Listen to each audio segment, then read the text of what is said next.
हशर दे रोज जद आना नबी लजपाल ने आजज़े सुभान अल्लाह तो तुप्पा जान दिया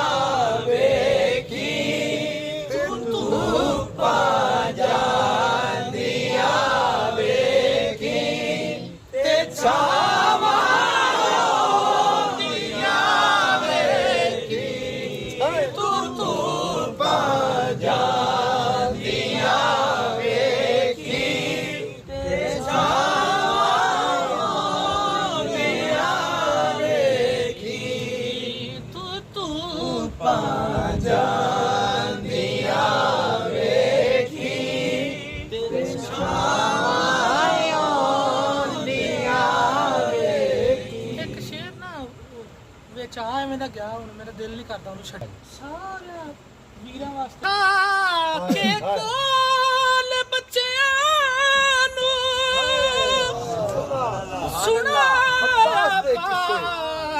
ਸਿੱਧੇ ਕਿਸੇ सुभान अल्लाह सुभान अल्लाह तू पैदा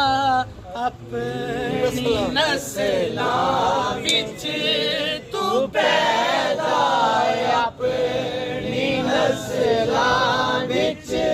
वफावां होंदियां वेखी तू पैदा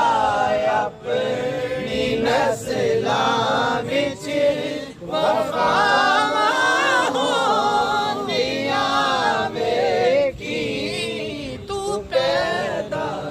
अपनी नस्लां विच